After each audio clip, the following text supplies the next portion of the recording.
Hello दोस्तों, मैं नानका सिंह स्वागत करती हूँ आप सबका आपके यूट्यूब चैनल नॉलेज कॉर्नर में। फ्रेंड्स, जूलॉजी की ये जो हमारी टीजीटी, पीजीटी और बीपीएससी यानी कि टीआरई एग्ज़ाम की जो प्रिपरेशन चल रही है, इसमें आज हम लोग जो अपना टॉपिक डिस्कस करेंगे वो हमारा टॉपिक है एक्सक्रीशन। इसके पहले अभी तक हम लोग taxonomy, animal kingdom, animal cell, chromosome, structure of gene and genetic code, inheritance, इसके अलावा organic evolution, nutrition and digestion, respiration और ब्लड सर्कुलेशन यहाँ तक कवर कर लिया है। आई होप आप लोगों ने वीडियो देखा होगा। अगर नहीं देखा है तो हमारे इसी चैनल पे जाइए, आपको जूलॉजी प्लेलिस्ट मिल जाएगी, वहाँ से सारे वीडियो को देखिए क्योंकि वो टॉपिक भी आपके लिए उतना ही इंपॉर्टेंट है जितना ये देखिए आपके सामने एक ग्राफ है और इस ग्राफ के माध्यम से आपको बताया गया है कि आपका जो यूपी पीजीटी है या फिर पीजीटी लेवल के जो भी एग्जाम है उसमें सबसे ज़्यादा क्वेश्चन कहाँ से पूछे जाते हैं। तो सबसे ज़्यादा जो क्वेश्चन आपको देखने को मिला है, आप देखिए ग्राफ के हिसाब से सबसे ज़्यादा क्वेश्चन आपका एनिमल किंगडम से देखने को मिला है। एनिमल किंगडम के सारे प्रीवियस ईयर क्वेश्चन इसी चैनल पे बहुत अच्छे एक्सप्लेनेशन के साथ करवा दिए गए हैं, आप उनको जरूर देख लीजिएगा। नेक्स्ट जो आपका इंपॉर्टेंट है वो है इकोसिस्टम। हम धीरे धीरे आगे की तरफ बढ़ रहे हैं, बस आप हमारे साथ कंटिन्यू बने रहिए। कोई भी टॉपिक, कोई भी चीज़ें आपकी छूटेगी नहीं। इसी तरह हमारे इसी चैनल पे बॉटनी के भी सारे क्लासेस कराए जा रहे हैं, आप उनसे भी जुड़ सकते हैं। और साथ ही साथ एक इंपॉर्टेंट मतलब क्लास स्टार्ट करने से पहले मैं आपको चीज़ें इसलिए बता देती हूँ जिससे बीच में आपको कोई डिस्टर्बेंस ना हो और आपको सारे जानकारी भी हो जाए। ठीक है, हमारे इसी चैनल पे यूपी टेट साइंस की सीडीपी करवाई जा रही है और इस सीडीपी अब जो है लगभग ख़त्म होने के कगार पे है। अब हम जो है आपको वो करवाएंगे, साइंस के भी प्रीवियस ईयर करवाएंगे यूपी टेट के लिए। अगर आप चाहते हैं एसएसटी के प्रीवियस ईयर करना यूपी टेट के लिए तो आप बता दीजिएगा, हम उसको भी आपको सॉल्व करा देंगे। ठीक है, और अगर आप यूपी टेट देने जा रहे हैं या आपके कोई साथी, कोई सहयोगी, कोई रिश्तेदार, कोई जानने वाला जो यूपी टेट का फॉर्म भरा हो तो आप उन तक ये चैनल शेयर कर सकते हैं। ये आपकी रिस्पॉन्सिबिलिटी है। नॉलेज कॉर्नर आपका अपना परिवार है, इसे ग्रो कराना, इसे आगे बढ़ाना, ये आपका भी जिम्मेदारी होता है। ठीक है, हमारे इस चैनल पे आपको सारी चीज़ें फ्री ऑफ कॉस्ट प्रोवाइड करवाई जाती हैं। वैसे तो आप काफ़ी समझदार हैं, लेकिन एक बार आपको बता देते हैं, जो सब्सक्रिप्शन का बटन होता है, सब्सक्रिप्शन के नाम से ही काफ़ी लोग डरते हैं कि सब्सक्राइब करने में कहीं चार्ज तो नहीं लगेगा। तो यूट्यूब पर जो सब्सक्राइब होता है वो बिल्कुल फ्री ऑफ कॉस्ट होता है, आपको बस एक क्लिक करना है। वैसे तो आप समझदार हैं, लेकिन एक बार मैं आपको बता देती हूँ, क्योंकि जैसे आपने अमेजॉन का सब्सक्रिप्शन, इसका सब्सक्रिप्शन, उसका तो आपने देखा होगा कि उसमें चार्ज लगता है, यूट्यूब पे कोई चार्ज नहीं लगता। ऐसा मैं क्यों कह रही हूँ? इसलिए क्योंकि हमारे लगभग 60 से 70% व्यूवर्स ऐसे हैं, लिसनर्स ऐसे हैं जो वीडियो तो देखते हैं और पर डे चैनल से जुड़े भी रहते हैं, लेकिन उन्होंने चैनल को सब्सक्राइब नहीं कर रखा है। तो उनसे अनुरोध है, प्लीज़ चैनल को सब्सक्राइब कर लें। चलिए स्टार्ट करते हैं। आज का हमारा जो टॉपिक है वो एक्सक्रीशन यानी कि उत्सर्जन है। उत्सर्जन के सारे इंपॉर्टेंट क्वेश्चन हम डिस्कस करेंगे, बस आप लास्ट तक बने रहिएगा। एक अनुरोध आपसे और करना चाहूँगी, जाते जाते कमेंट बॉक्स में अपने बेल कमेंट देकर जरूर जाया करिए, उससे हमें मोटिवेशन मिलता है। स्टार्ट करते हैं। पहला क्वेश्चन है, अब बीच में कोई इंटरप्ट नहीं होगा, कोई डिस्टर्बेंस नहीं होगा, बस आप कंटिन्यू जुड़े रहिए और पूछे गए क्वेश्चन का जवाब देते रहिए। क्वेश्चन है, निम्नलिखित में से कौन से कथन सत्य हैं? आपके सामने 4 कथन दिया हुआ है, पूछा जा रहा है इसमें से सत्य कौन सा है। Which of the following statement are correct? पहला है, हाइलम स्तनधारियों के वृक्क की आंतरिक सतह पर उपस्थित खांच है। Hilum is a notch at the inner surface of the kidney of mammals. तो पहला तो बिल्कुल सही दिख रहा है कि जो हाइलम होता है ये जो है स्तनधारियों के वृक्क यानी किडनी की जो इंटरनल मेम्ब्रेन होती है, इस पर उपस्थित एक खांच होता है जिसे हाइलम कहा जाता है। पहला बिल्कुल सही है। दूसरा दिया, nephridia are found in annelida only. Nephridia केवल एनीलिडा में पाया जाता है, तो ये गलत हो जाएगा। इसके नेफ्रीडिया किस में पाया जाता है अगर आपको पता है तो आप कमेंट बॉक्स में बताइए। नेफ्रीडिया एनीलिडा में तो पाया ही पाया जाता है, इसके अलावा और किस में पाया जाता है? अगर आपको आइडिया है तो कमेंट बॉक्स में इसका जवाब दीजिएगा। अगला, हेनले का बड़े आकार का लूप स्तनधारियों के वृक्क के वॉल्केनिफॉर्म में पाया जाता है, ये भी गलत है। मेलपिगियन काय में बोमेन स्फुट यानी बोमेन कैप्सूल जो है, योम ग्लोम्युलर्स दोनों शामिल हैं, ये बिल्कुल सही है। Malpighian body include Bowman's capsule and glomerular both. ठीक है, यानी कि ए और डी ऑप्शन डी में देखने को मिल रहा है। ऑप्शन डी इसका जो है बिल्कुल सही जवाब हो जाएगा। नेक्स्ट क्वेश्चन आपका है, निम्नलिखित में से कौन सा सही सुमेलित है? यानी कि यहाँ पे मिलान किया गया है और पूछा जा रहा है कौन कौन सा सही मिलान किया गया है। पहला है प्रॉक्सिमल कन्वर्टर ट्यूब्यूल, जिसको मिलाया गया है reabsorption of water and electrolytes. यानी कि जो प्रॉक्सिमल कन्वर्टर ट्यूब्यूल है, क्या ये जल का सोडियम, एक मिनट चाहिए, हाँ, जल का यौम इलेक्ट्रोलाइट्स का पुनर्अवशोषण करता है, क्या ये सही है? तो पहला तो बिल्कुल सही जवाब है कि जो निकष्ट कुंडली नलिका है, प्रॉक्सिमल कन्वोल्यूटेड ट्यूब्यूल है, ये रीअब्जॉर्प्शन करता है। किसका करता है रीअब्जॉर्प्शन? ये करता है वाटर का और इलेक्ट्रोलाइट्स का। पहला सही है। दूसरा है हेनले लूप्स। हेनले लूप्स का क्या कार्य है? हेनले लूप्स दिया है कि मेंटेनेंस ऑफ हाई ऑस्मोलेट्री, यानी कि उच्च प्रसारणता को बनाए रखता है। बिल्कुल सही जवाब है। दूसरा भी बिल्कुल सही है कि हेनले लूप या लूप ऑफ हेनले जो है ये मेंटेनेंस ऑफ हाई ऑस्मोलेट्री यानी उच्च प्रसारणता को बनाए रखता है। तीसरा है डिस्टेंस कॉन्वोल्यूटेड ट्यूब्यूल, डीसीटी के नाम से जिसे आप जानते हैं। इसका क्या कार्य है? दिया हुआ है conditional reabsorption of sodium and water. ये सोडियम एवं जल का परिस्थिति अनुसार पुनर्अवशोषण करता है।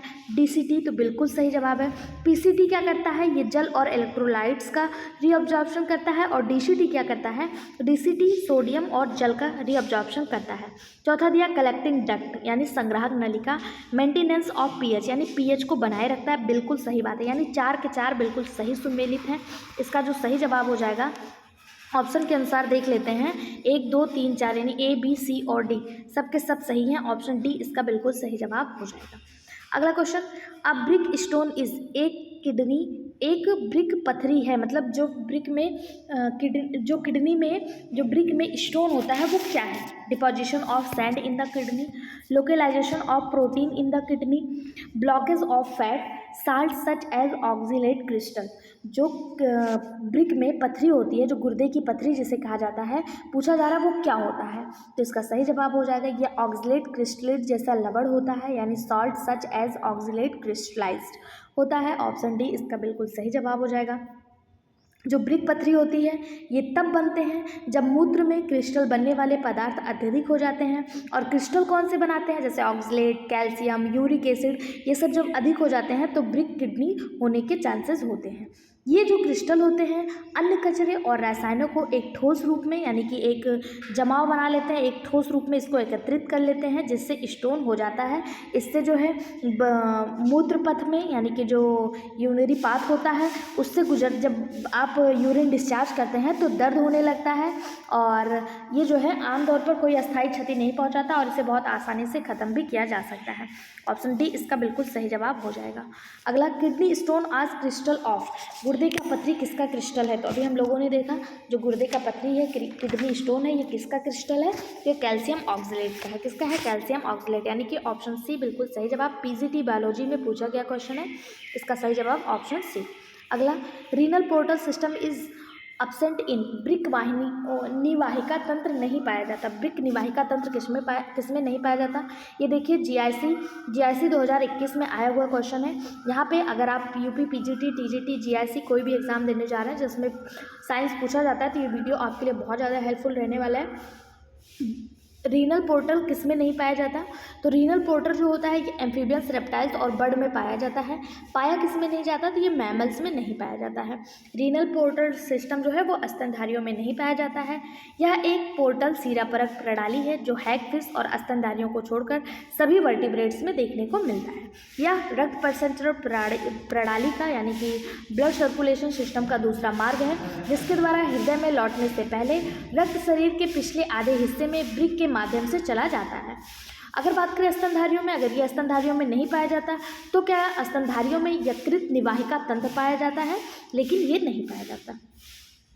सेम क्वेश्चन आपको जीआईसी में देखने को मिला और सेम वही क्वेश्चन एलटी में कि रीनल पोर्टल सिस्टम किस में एब्सेंट है? तो ये किस में एब्सेंट है? स्तनधारी में। स्तनधारी का एग्जांपल आपको कहाँ दिख रहा है? मेढक, ये तो एम्फीबिया हो गया। छिपकली, ये तो आपका रेप्टाइल हो गया। सरीसृप यहाँ पे दिया ही है।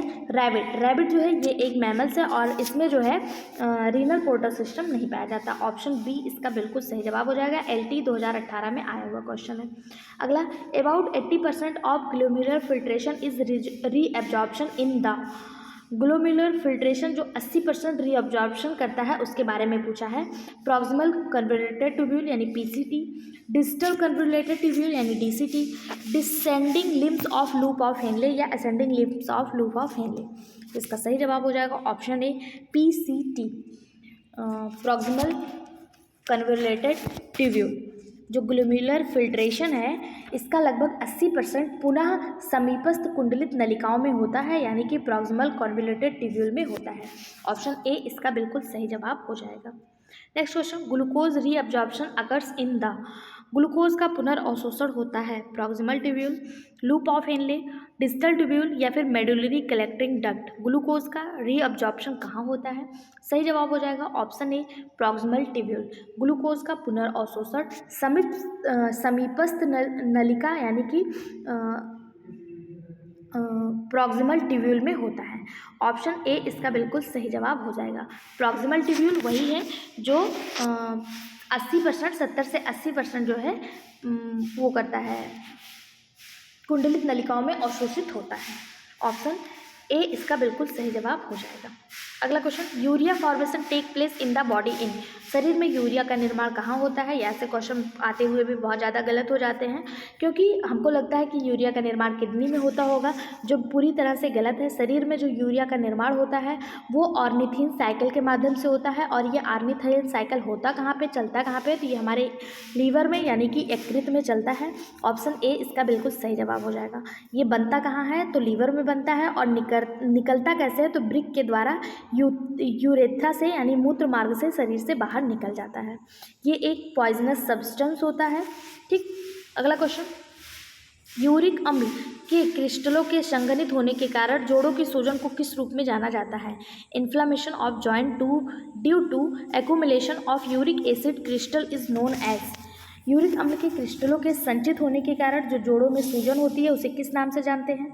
अर्थराइटिस, गाउट या फिर मस्कुलर डिस्ट्रॉफी या फिर टेटनी। इसका जो सही जवाब हो जाएगा वो हो जाएगा ऑप्शन बी गाउट। यूरिक अम्ल के क्रिस्टलों के संचित होने के कारण जोड़ों में जो सूजन होती है उससे गाउट नामक रोग होता है, या मानव रक्त में यूरिक अम्ल के बढ़े हुए स्तर के कारण होता है। इसको एक और नाम से जाना जाता है गाउट के अलावा, क्या कहा जाता है? हाइपर मीन्स उच्च, हाइपर यूरिसीमिया यानी यूरिक एसिड का बढ़ना यूरिसीमिया, और हाइपर मीन्स उच्च। ठीक है, हाइपर यूरिसीमिया भी कहा जाता है। ऑप्शन बी इसका बिल्कुल सही जवाब हो जाएगा। राजस्थान पीजीटी में आया हुआ क्वेश्चन है। अगला, which one of the following foetal membrane function as embryonic urinary bladder, निम्नलिखित में से कौन सी भ्रूणीय झिल्ली भ्रूणीय मूत्राशय का कार्य करती है? Option allantois, yolk cell, amnion या फिर कोरियन। इसका सही जवाब हो जाएगा ऑप्शन ए एलेंटॉइस।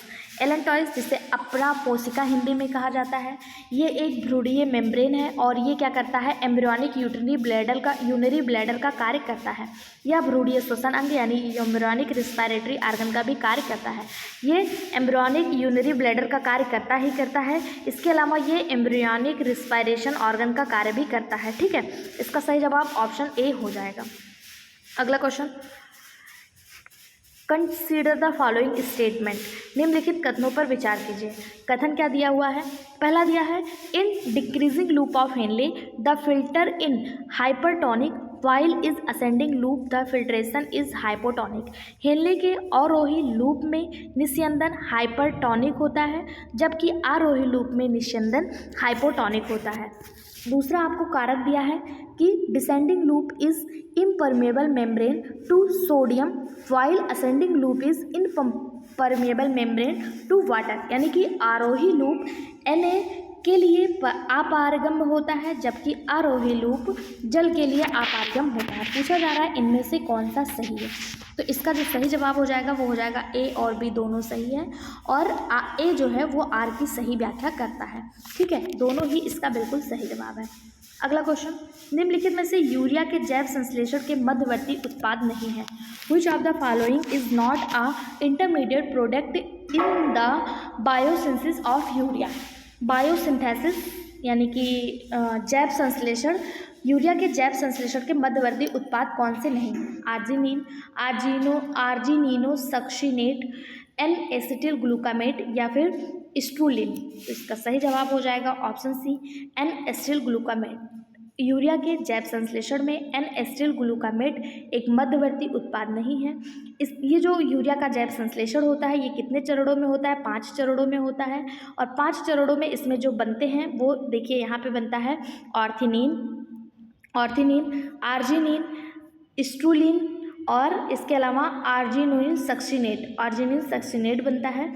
ठीक है, जो नहीं बनता है वो क्या नहीं बनता है, ये देखिए आर्जिनिन सक्सिनेट बनता है, जो नहीं बनता है वो क्या नहीं बनता है, बनता नहीं है आपका एन एसिटिल ग्लूकामेट, ये नहीं बनता है। ठीक है, अगला question, urea is produce by which enzyme, urea किस एंजाइम के द्वारा उत्पादित होता है। यूपीपीसीएस प्री 2008 में पूछा गया क्वेश्चन कि यूरिया जो है वो किस एंजाइम के द्वारा प्रोड्यूस होता है, यूरेज, ग्लूटेमिनेज, ऑर्गेनेज या फिर एस्पार्टेज। सही जवाब ऑप्शन सी। एक मिनट, ऑप्शन सी जो है वो इसका बिल्कुल सही जवाब हो जाएगा, ऑर्गेनेज। यूरिया का निर्माण कहाँ होता है, तो अभी मैंने आपको बताया कि यूरिया का निर्माण लीवर में ऑर्निथीन चक्र के माध्यम से, ऑर्निथीन साइकिल के माध्यम से होता है, और ऑर्गेनेज एंजाइम जो है ये इसके निर्माण में सहायता करता है। ऑप्शन सी इसका बिल्कुल सही जवाब हो जाएगा। अगला, which one of the following metabolic waste does not require ATP for its excretion, निम्नलिखित में से किस उपापचयी अपशिष्ट को उत्सर्जन के लिए एटीपी की आवश्यकता नहीं होती है। ध्यान देना है, यहाँ पूछा जा रहा है नहीं होती है। यूरिक एसिड, यूरिया, गुआनिन या फिर अमोनिया, ये सारे एक्सक्रीटरी प्रोडक्ट हैं। पूछा जा रहा है कि कौन सा वो अपशिष्ट है जिसको एटीपी की आवश्यकता नहीं होती है, तो इसका सही जवाब हो जाएगा ऑप्शन ए यूरिक एसिड। यूरिक एसिड जो है इसको एटीपी की आवश्यकता नहीं होती है। इसका जो अणुसूत्र होता है वो C5H4N4O3 होता है। प्रोटीन से अमीनो अम्ल के रूप में ये प्राप्त किया जाता है। अब आपको बताना है यूरिक एसिड जो है ये किसका एक्सक्रीटरी पदार्थ है, किसका एक्सक्रीटरी मैटर है, यूरिक एसिड। बात करें यूरिया और अमोनिया की, तो अमोनिया जो है ये जितने भी वाटर एनिमल होते हैं उसमें जो है अमोनिया देखने को मिलता है, फिशेस वगैरह में ये लोग अमोनिया सिक्रीट करते हैं।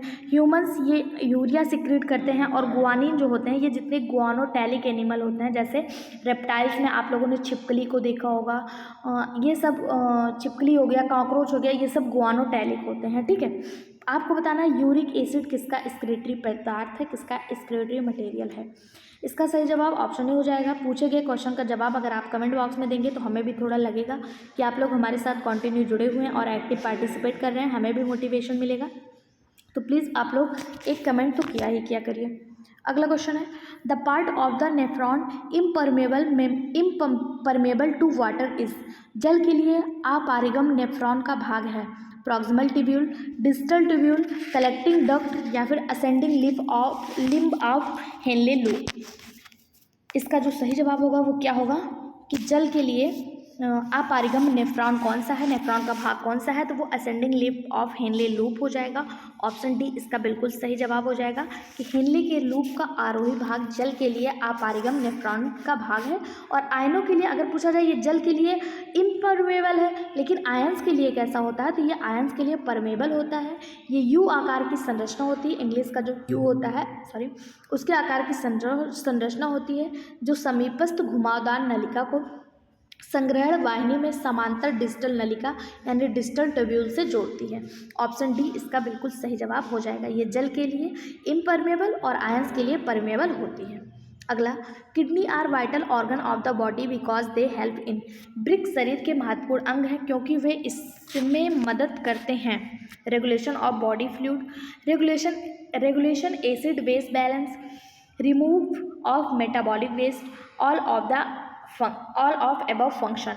किडनी शरीर के महत्वपूर्ण अंग हैं, वो किस में मदद करते हैं, तो देखिए किडनी जो होता है ये हमारे शरीर का बहुत ज़्यादा इंपॉर्टेंट फंक्शन है। ये केवल उत्सर्जन ही नहीं करता है बल्कि ये बहुत सारे चीज़ों में कार्य करता है। ये होम्योस्टैटिक अंग के रूप में कार्य करता है।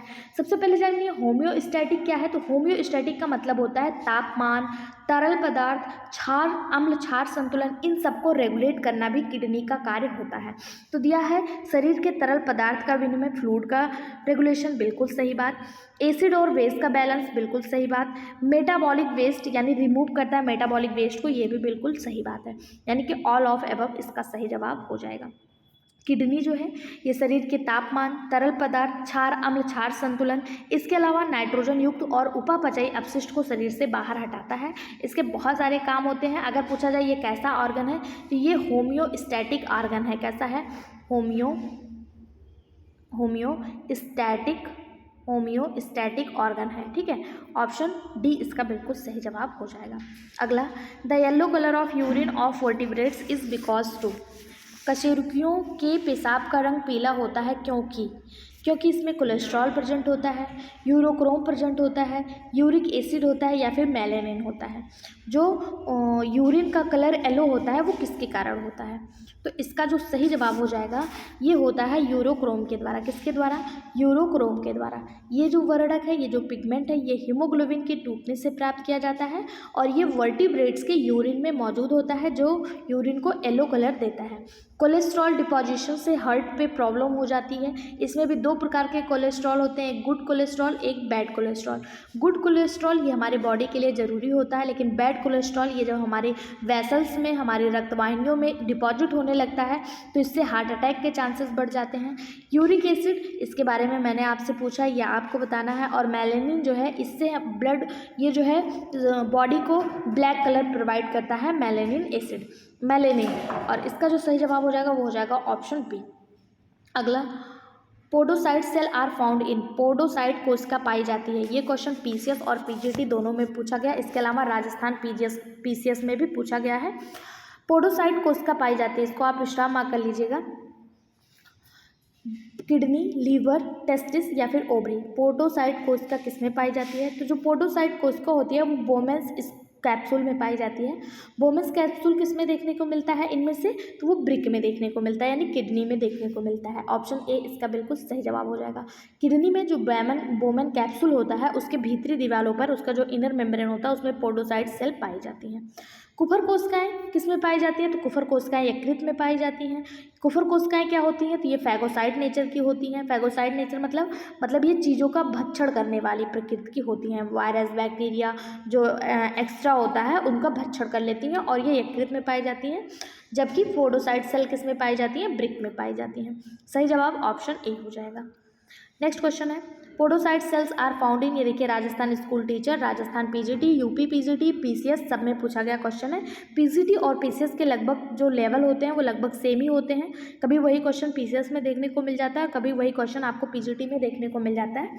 तो आप में से कोई ऐसा हो जो पीसीएस की तैयारी कर रहा हो तो उसके लिए भी ये वीडियो बहुत ज़्यादा हेल्पफुल रहने वाला है। इसका सही जवाब अभी हम लोगों ने देखा था, ये कहाँ पाया जाता है? ये किडनी में पाया जाता है। ठीक है, ऑप्शन ए इसका बिल्कुल सही जवाब हो जाएगा।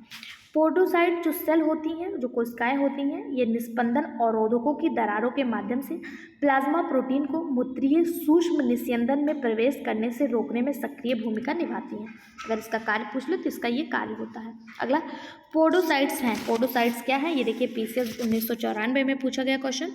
पोडोसाइट्स क्या है? तो पोडोसाइट्स अभी हम लोगों ने देखा था, ये बोमेन कैप्सूल की एपिथेलियल सेल होती हैं। ऑप्शन डी इसका बिल्कुल सही जवाब। अगला, पोडोसाइट्स आर फाउंड इन, देखिए पोडोसाइट्स कितना ज़्यादा इंपॉर्टेंट है, कितनी बार पूछा गया। पोडोसाइट्स कहाँ पाई जाती हैं?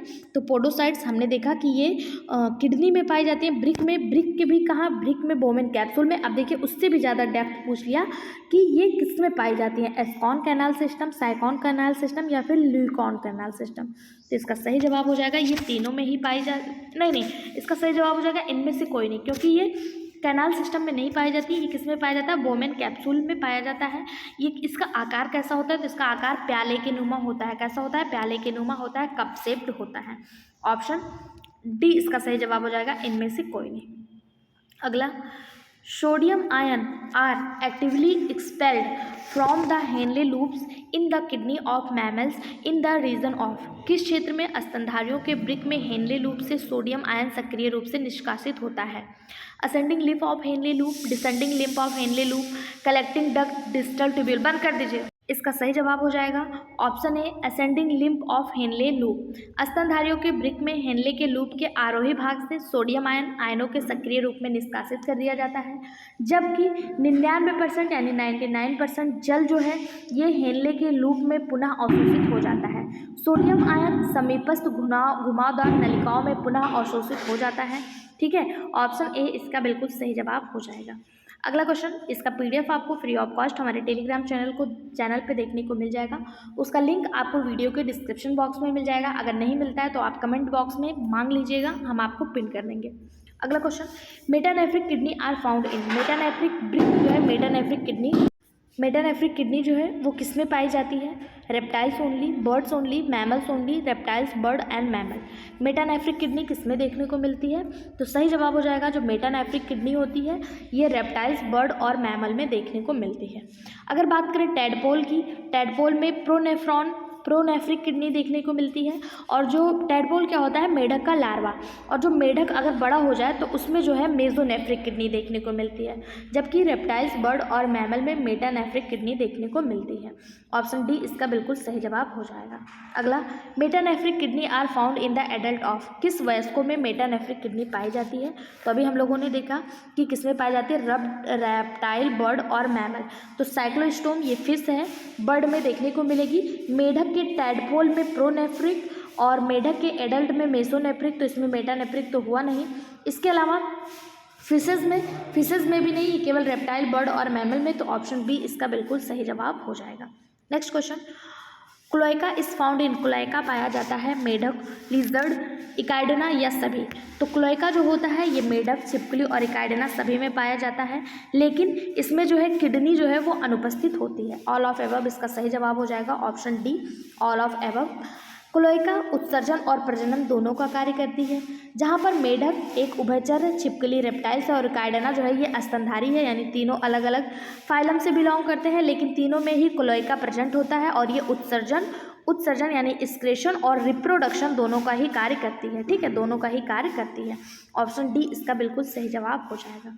अगला, fluid with the loop of Henle is most concentrated in the, Henle के लूप में तरल पदार्थ सबसे अधिक सांद्रित होता है। Ascending limb, descending limb, hairpin bend या फिर bend between the ascending limb and the distal tubule. Henle के लूप में तरल पदार्थ सबसे अधिक सांद्रित कहाँ पर होता है? सही जवाब हो जाएगा option C hairpin bend, यानी हेयर पिन बेड में जो है, हेयर पिन बेड में।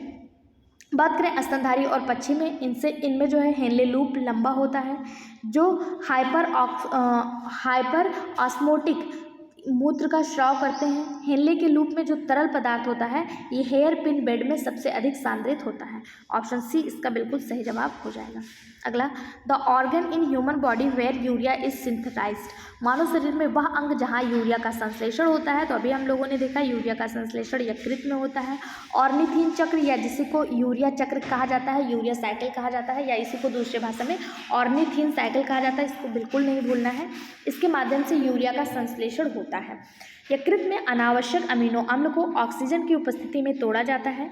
यह क्रिया ऑक्सीडेटिव एलिमिनेशन कहलाती है, जिसमें अमोनिया बनता है। ठीक है, इसका सही जवाब जो हो जाएगा, बाद में अमोनिया को बदलकर यूरिया में कन्वर्ट कर दिया जाता है। अमोनिया, कार्बन डाइऑक्साइड मिलकर, अमोनिया जो है और कार्बन डाइऑक्साइड ये दोनों मिलकर ऑर्निथीन चक्र चलाते हैं, जिससे यूरिया का क्या होता है? संश्लेषण होता है। ऑप्शन बी इसका बिल्कुल सही जवाब हो जाएगा।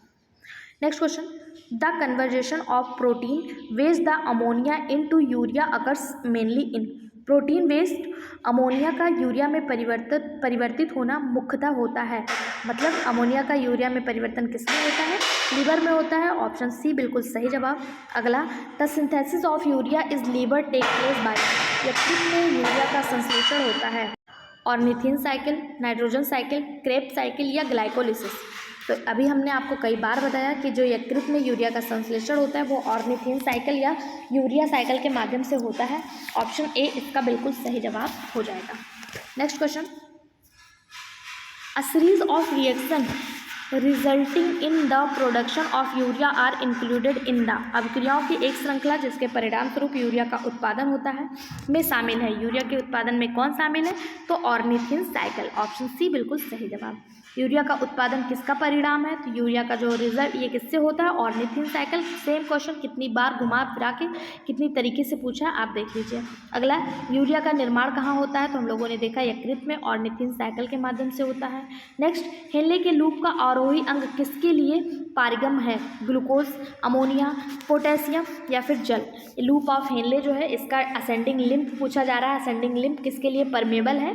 तो ये किसके लिए परमेबल है? पोटेशियम के लिए। किसके लिए? पोटेशियम के लिए, K+ आयन के लिए। ठीक है, किसके लिए? K+ आयन के लिए।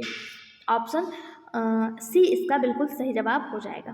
हेनले के लूप का जो आरोही सक्रिय भाग है ये फिल्टर करता है K+ के शेष 25% और क्लोरीन की कुछ मात्रा को सक्रिय रूप से पुनः अवशोषण कर लेता है, लेकिन किसी भी जल विलेय के साथ पुनः अवशोषित नहीं होता है क्योंकि आरोही भाग जल के लिए अपारगम है। ठीक है, जो असेंडिंग लिम्ब है ये जल के लिए अपारगम होता है, इम्परमेबल होता है, इस बात को भी आपको ध्यान रखना है। अगला question, which one of the following contain the maximum amount of nitrogen. निम्नलिखित में से किसमें नाइट्रोजन की अधिकतम मात्रा होती है? अमोनिया, ग्वानिन, यूरिया या यूरिक एसिड। नाइट्रोजन सबसे ज़्यादा किसमें देखने को मिलता है? तो नाइट्रोजन जो है ये स्तनधारियों से निकलने वाले यूरिया में सबसे ज़्यादा देखने को मिलता है। ठीक है, कितना परसेंट होता है? तो ये 46% होता है। कितना? 46%। और ये ऑर्निथिन चक्र के माध्यम से यकृत से यूरिया का निर्माण होता है। ठीक, ऑप्शन सी इसका बिल्कुल सही जवाब हो जाएगा। आज की वीडियो में बस इतना ही। वीडियो कैसा लगा? अब इसमें बहुत सारे क्वेश्चन हैं, उनको देखने के लिए चैनल को सब्सक्राइब कर लें। वीडियो कैसा लगा कमेंट बॉक्स में जरूर बताएं, और अगर हो सके तो इसको ज़्यादा से ज़्यादा अपने सभी दोस्तों, सभी रिश्तेदारों के साथ शेयर जरूर करें। Thank you.